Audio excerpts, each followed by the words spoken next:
네, 안녕하세요. 반갑습니다. 네, 오늘은 여러분들과 함께 하나님의 교회가 가르치는 여러 내용 중에서 그 이사야서 25장에 있는 시온산에서 오래 저장했던 맑은 포도주로 사망을 영원히 멸한다라는 이 내용을 통해 하나님의 교회가 신도들을 어떻게 미혹하고 있는지 이 부분에 대해서 함께 살펴보는 시간을 갖도록 하겠습니다. 자, 이사야서 25장에 보면 25장 6에서 8절까지 보면 하나님께서는 이 시온산에서 오래 저장하였던 맑은 포도주로 연회를, 잔치를 베푼다라는 그 내용이 있습니다. 자, 그러시면서 이사야 25장 8절에는 하나님께서 사망을 영원히 멸하실 것이다 라고 기록을 하고 있죠. 자, 그런데 이 예언의 말씀이 언제 이루어진다라고 되어 있냐면 이사야 24장 1절부터 보면 땅이 깨어지고 공허하고 그러면서 땅이 재앙을 받는 내용이 나옵니다. 하나님의 교회는 이 이사야 24장의 내용을 세상 끝날의 그 내용으로 해석을 하고 있죠. 그러면서 이 마지막 때 이사야 25장은 이어지는 예언입니다. 24장과 25장이 이어지는 내용인데 25장에 그러면서 이 마지막 때 시온산에서 하나님께서 왕이 되시고 오래 저장했던 맑은 포도주로 잔치를 베풀어 주시는데 이 포도주의 용도가 사망을 영원히 멸하는 이런 그런 잔치, 포도주로 사망을 영원히 멸하시기 때문에 여기에 나와 있는 이 포도주는 일반적인 포도주가 아니라 어떤 효과가 있다고 주장하냐면 사망을 영원히 멸한다. 그러니까 사망을 영원히 멸하니까 반대로 하면 뭡니까? 어떤 거가 되겠죠? 사망이 영원히 멸해진다니까 반대로 얘기하면 영원히 사망이 없다. 다른 말로 영원히 생명을 갖는다. 두 글자로 줄여서 뭐죠? 영생을 얻는다. 즉 포도주의 용도는 영생을 주는 이 포도주고 이 포도주로 사망을 영원히 멸하는 잔치를 하게 될 것이다. 이 마지막 때 일어날 일이다. 이렇게 주장을 하는 겁니다. 자, 그러면서 그들은 말을 하죠. 이 영원한 생명을 줄 수 있는 이 포도주는 성경에서 이 포도주 어떤 포도주밖에 없다고 주장하냐면 잘 알고 있죠? 6월절 포도주를 통해 사망을 멸하고 영생을 줄 수 있다. 즉 영생을 줄 수 있는 포도주는 성경에서 언제 마시는 포도주밖에 없다고 주장하냐면 6월절에 마시는 이 포도주를 통해 영생을 줄 수 있다라고 주장을 합니다. 자, 이들이 6월절에 먹는 이 포도주를 통해 영생을 줄 수 있다라고 주장하는 이유는 요한복음 6장에 있는 예수님의 말씀을 잘못 인용했기 때문입니다. 요한복음 6장에 보면 53절에 보면 예수님께서는 내 살을 먹고 내 피를 마시는 자는 영생을 가졌다라는 말씀이 있습니다. 자, 그런데 하나님의 교회는 이걸 어떻게 해석하냐면 예수님의 살과 피를 먹고 마시면 반드시 이 살과 피를 먹고 마셔야만이 영생을 얻는 겁니다. 라고 주장을 하는 거예요. 근데 실질적으로 2000년 전에 오신 분이고, 실질적으로도 마시지를 우리가 계신다 그래도 어떻게 살과 피를 먹고 마십니까? 이건 비유입니다. 라고 하면서, 예수님께서 예수님의 살과 피를 먹고 마실 수 있는 방법을 십자가에 죽으시기 전에 최후의 만찬에서 예수님이 떡을 주시면서 이게 당신의 살이라고 하셨고, 또 포도주 주시면서 이게 당신의 피라고 하셨습니다.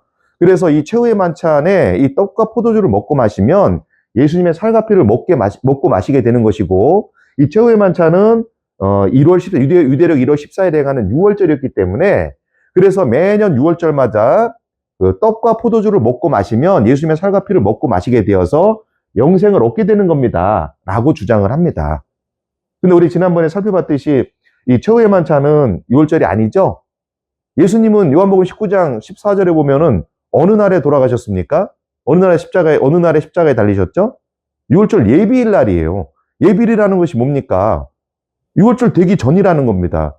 6월절 되기 전에 십자가에 달리셨기 때문에 하나님의 교회가 주장하는 이 최후의 만찬은 그 전날 행한 거잖아요. 그렇죠? 죽으시기 전날 행한 이 최후의 만찬은 6월절이 될 수가 없는 거예요. 근데 하나님의 교회는 이제 그날을 6월절이라고 하는 거죠. 성경을 모르니까 오해해서. 그러면서 이 6월절에 먹는 이 포도주, 이때 6월절에 포도주를 먹으면 예수님의 살과 피를 먹고 마시게 돼서 영생을 얻는다. 사망을 영원히 멸하게 된다.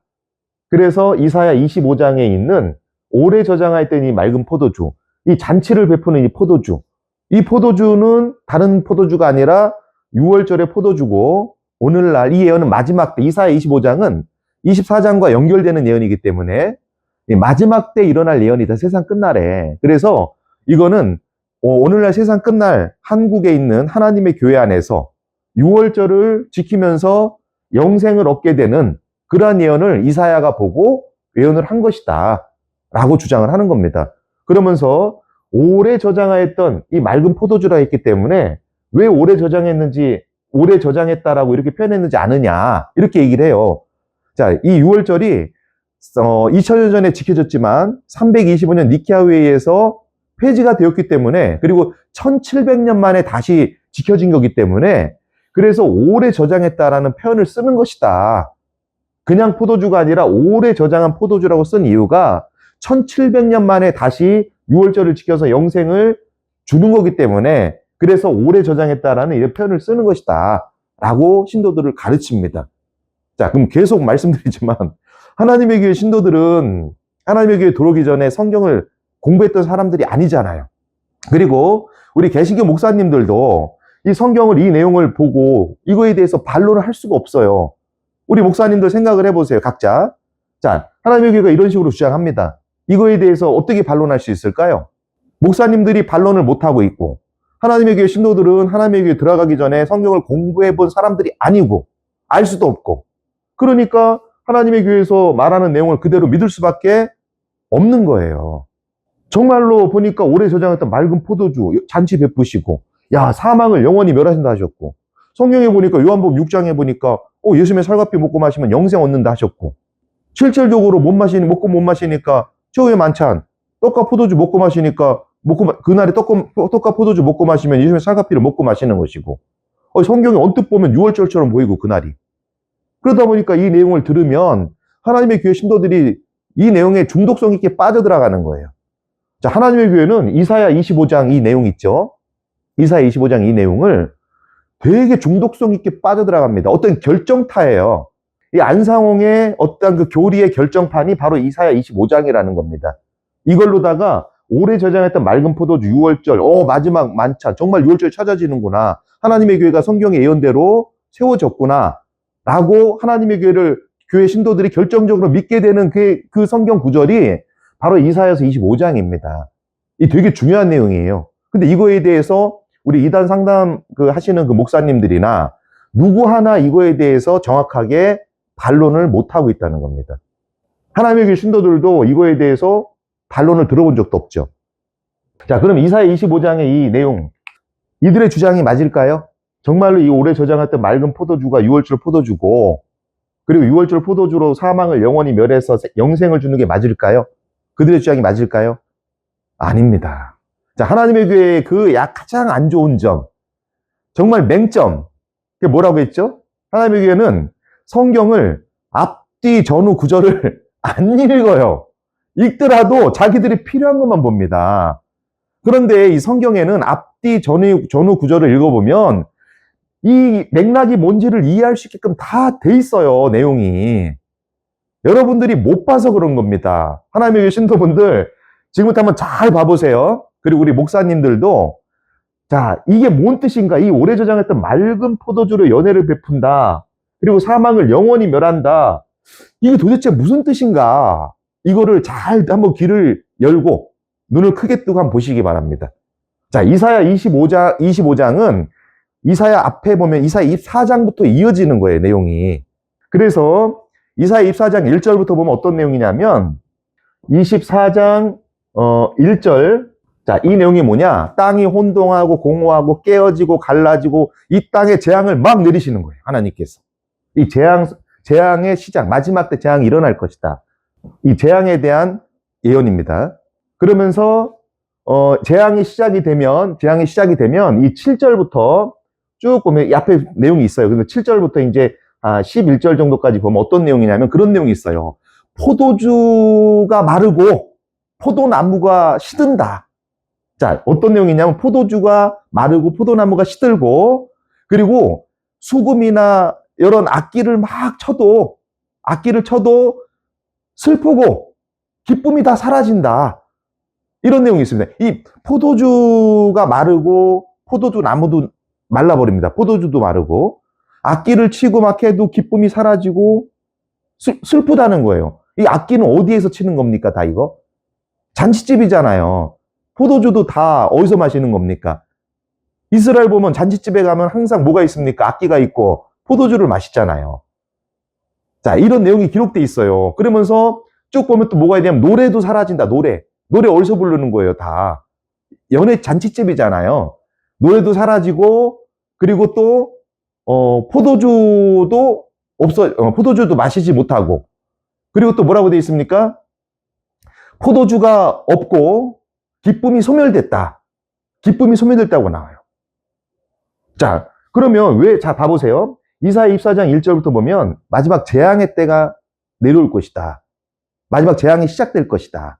라고 하시면서 7절부터 11절까지 보면 다 내용이 뭐냐면 포도주가 사라지고 기쁨도 사라지고 이런 내용이에요. 즉 포도주가 사라진다. 그리고 악기 소리도 없어진다. 기쁨도 없다. 자, 이런 내용이 막 나옵니다. 그런데 왜 그러면은 포도주가 사라지고 포도나무가 쇠약해지고 악기를 쳐도 슬프고 악기 소리 사라지고 노래도 없고 기쁨도 없고 포도주도 없고 왜 이런 말씀이 왜 이런 일이 벌어질까요? 이유가 거기 보면 뭐라고 돼 있어요? 그들이 하나님의 율례와 율법을 어기고 영원한 언약을 파했기 때문이다. 이거는 하나님의 율법을 지키지 않았기 때문이다. 율법을 안 지켰다. 그래서 결과적으로 뭐가 임한 겁니까? 재앙이 임한 것이고 재앙이 임하니까 이스라엘의 기쁨이 다 사라지고 재앙이 임하니까 잔치도 없어지고 모든 그들의 부와 명예와 그들의 모든 안락과 평화가 어떻게 된 겁니까? 이 사라진 모습을 어떤 모습으로 표현하고 있습니까? 악기 소리도 없어지고 노래도 사라지고 포도주도 마시지 못하고 잔치가 사라졌다는 거예요. 잔치가. 즉 이스라엘이 율법도 파하고 지키지도 않고 하나님과의 약속도 어기고 약속 어겼잖아요. 그리고 나니까 재앙이 임하니까 어떤 일이 벌어진 거예요? 포도주가 사라지고 이렇게 했다는 거는 그들에게 뭐가 임했다는 겁니까? 사망이 임했다는 거예요. 사망이. 이로 인해 죽잖아요. 뭐가 있습니까? 전에는 기뻤는데 뭐가 있는 거예요? 눈물이 있는 거예요. 눈물. 그리고 뭐가 있습니까? 슬픔이 있는 거예요. 그러니까 슬픔이 있다 그러잖아요. 기쁨이 사라지고 슬픔이 있다고. 슬픔. 또 뭐가 있습니까? 고통과 아픔이에요. 이게 시작된 거예요. 즉 포도주가 사라지고 악기 소리가 없어지고 이거는 이스라엘이 범죄로 인해서 재앙을 받게 돼서 그들이 죽게 되고 사망을 당하고 눈물도 슬픔도 아픔을 다 겪게 된다는 겁니다. 이런 뜻이라는 거예요. 비유적인 상징이잖아요. 그들이 겪게 될 사망, 슬픔, 고통 이거를 뭐가 없어지는 걸로 표현한 겁니까? 잔치가 사라지고 노래도 사라지고 악기도 사라지고 포도주도 없어지고 이런 식으로 표현한 거예요. 그쵸? 24장에 보면. 근데 25장에선 반전이 일어납니다. 어떤 반전이요? 오래 저장했던 맑은 포도주로 뭐가 벌어집니까?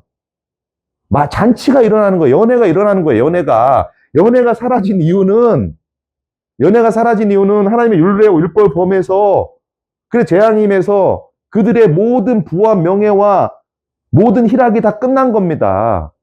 그리고 사망 고통이 있었는데 반전이 일어나요. 이사야 24장 23절인가부터 보면 하나님께서 시온산에서 왕이 되시고 그들에게 율례 율법을 선포하십니다. 즉 다시 말해서 이들이 다시 뭘 지키는 거예요? 율례 율법을 지키게 되는 거예요. 하나님이 왕이 되시고 그리고 나서 이 포도주가 사라졌던 이들의 희락이 다 사라진 모습을 잔치가 사라지고 포도주가 없어지고 이런 모습이 25장 6절에서 어떤 모습으로 나타난 겁니까? 오래 저장했던 맑은 포도주로 뭐가 일어난다고요? 잔치가 시작될 것이다. 그럼 이들이 모든 사망을 끝내는 거예요. 포도주가 없어졌을 때는 이들이 패망한 거는 사망에 죽었잖아요. 이 죄 때문에 죽은 거예요. 눈물, 고통, 슬픔 다 겪은 겁니다. 근데 하나님께서 다시 잔치를 열어주실 때는 사망이 없어지는 거예요. 눈물도 없어지는 거고 슬픔도 없어지는 거고 아픔도 없어지는 거예요. 이런 뜻이에요. 이 비유적인 상징이에요. 포도주로 연회를 베푼다는 거, 이거는 이들이 다시 하나님의 율법을 지키고 오래전에 맑은 포도, 기름진 거로 이 연회를 베푼다는 거는 더 좋은 걸 마신다, 더 좋은 곳에서 하나님의 백성이 되어 산다는 겁니다.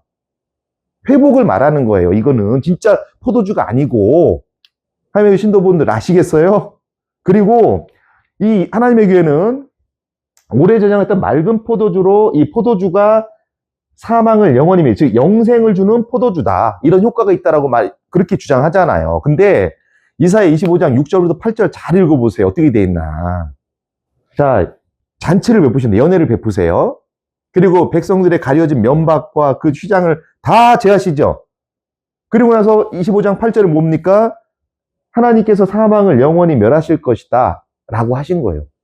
이 포도주로 사망을 멸하시는 게 아니고 누가 멸하시는 겁니까? 사망을 하나님이 멸하시는 거예요. 하나님이. 멸하는 주체가 포도주가 아니고 하나님입니다. 그래서 이 사망을 영원히 멸하실 것이다, 이게 원어 성경을 보면 어떻게 돼 있냐면, 그가 사망을 영원히 삼킨다라고 돼 있습니다.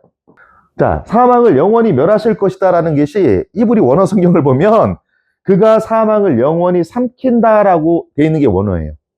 그래서 바울은 이 내용을 어떻게 해석하냐면, 고린도전서 15장 51절부터 보시면 그 마지막 때 이제 그 부활의 순간에 대해서 막 말하잖아요, 바울이. 그러면서 15장 54절인가? 거기에 보면 뭐라고 돼 있냐면, 사망의 이김에 삼킨 바가 된다는 그 예언이 이루어진다라고 돼 있어요, 부활의 때. 자, 부활의 때, 마지막 부활의 순간에, 부활 때 사망이 이김에 삼킨 바가 되는 예언이 이루어진다. 자, 사망이 이김에 삼킨 바가 된다는 이 말씀, 구약성경 어디에 나와 있는 예언입니까? 이사야 25장 8절이에요. 이사야 25장 8절에 우리 여러분들이 보고 있는 거는 사망을 영원히 멸하신다라고 돼 있잖아요. 근데 그 원어가 그가 사망을 영원히 삼킨다 라는 거예요. 그가 사망을 영원히 삼킨다. 그래서 고린도전서 15장 54절에는 마지막 부활의 순간에 사망이 이김에 삼킨 바가 된다는 그 예언이 이루어진다. 이때 이루어지는 거다. 이 예언은, 이사야 25장 8절 예언은. 이 말씀을 이렇게 해석을 한 겁니다. 이게 해석이에요, 해석. 누구의 해석입니까? 바울의 해석이었던 거예요.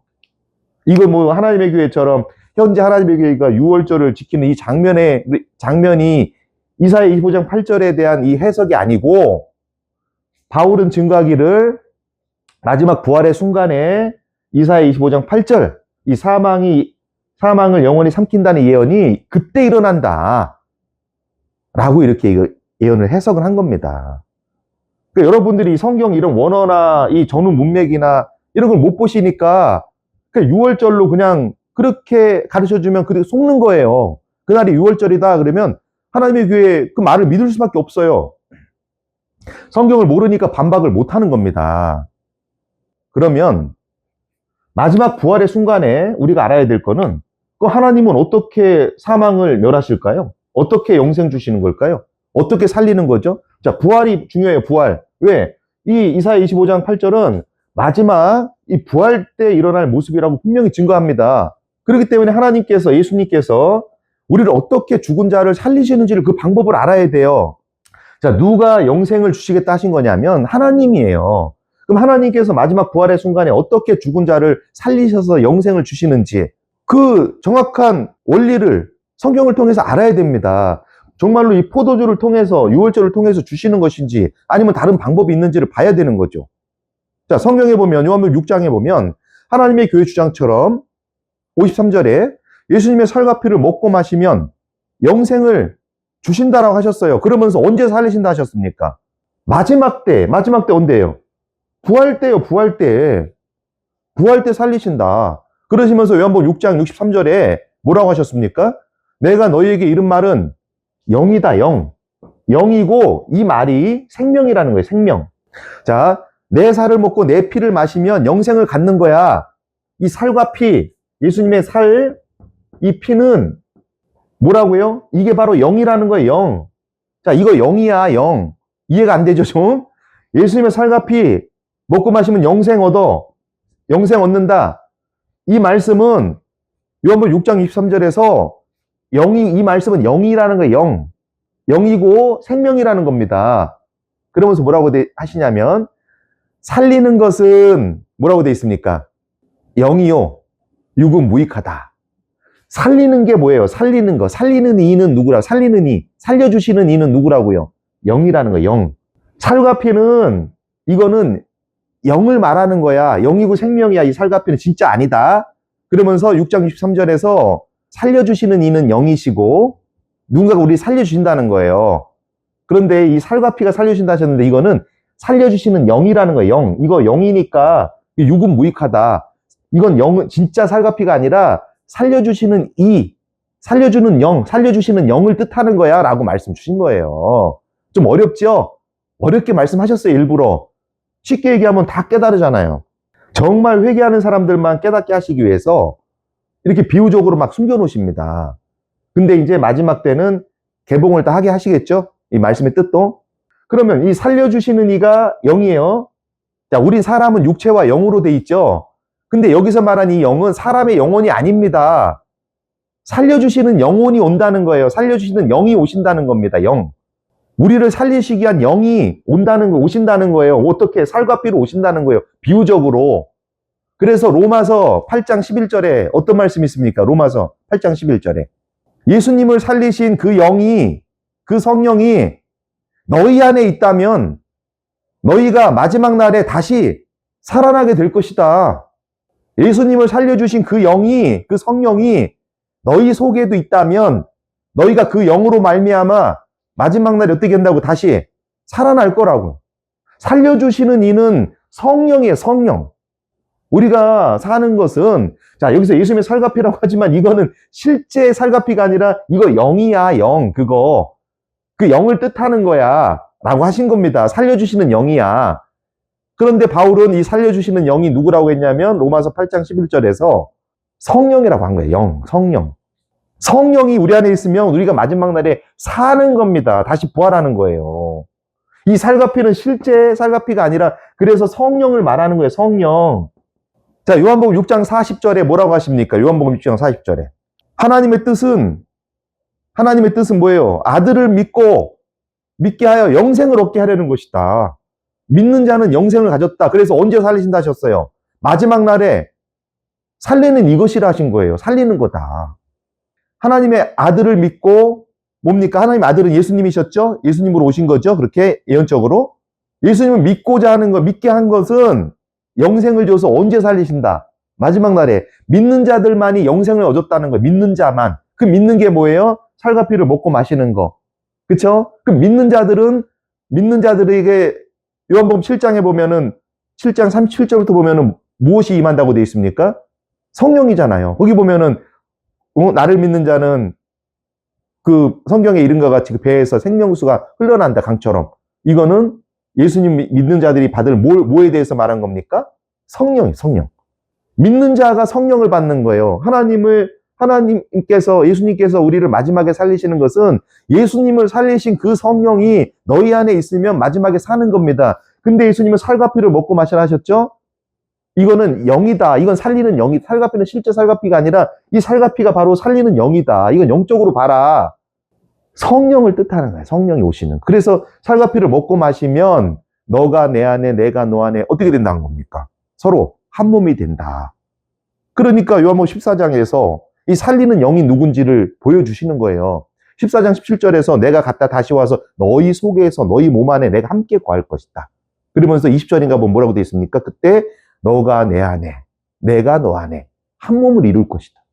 성령이 오셔야 한 몸을 이루는 거야. 한 몸. 살리는 거는 영이다. 내가 너희에게 이른 살과 피 먹고 마셔야만 영생 얻어. 이 말은 영이다. 영. 이 살과 피로 보지 마. 이 성령이야. 이거 성령에 대해서 너희에게 말해주는 거야. 라고 계속 말씀을 주신 거고 최후의 만찬에서 그 성령으로 오셔서 한 몸이 될 거. 그래서 바울이 깨달은 거예요. 하나님의 비밀은, 창세부터 감추인 하나님의 비밀은 너희 안에 계신 그리스도의 영, 그리스도가 너희 안에 성령으로 계시는 거, 이거 깨닫는 이거다. 이거. 성령이 오셔야 너희들이 마지막 날에 어떻게 된다? 다 살아난다.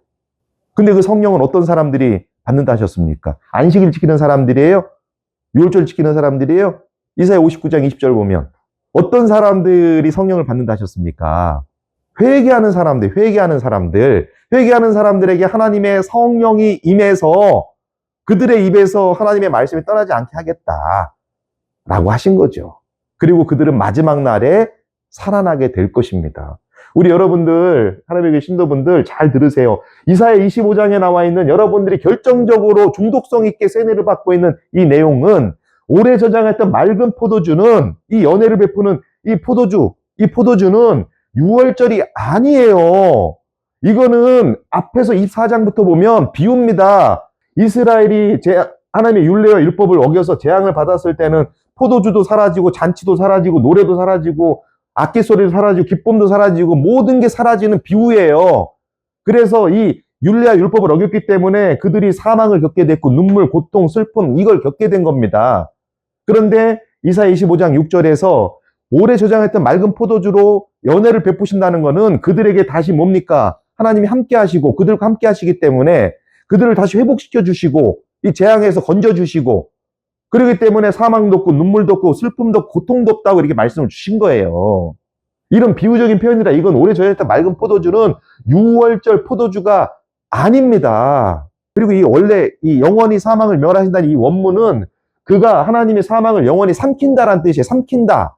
그래서 고린도전서 15장 54절에서 마지막 부활의 순간에 사망이 이김에 삼킨 바가 될 것이라는 이사야 25장 이 예언이 마지막 부활의 순간에 이루어질 것이다 라고 말씀 주신 겁니다. 그리고 여러분이 알고 있는 예수님의 살갑이는 실제적인 살갑이가 아니라 이건 살리는 영을 뜻하는 비유였어요. 비유.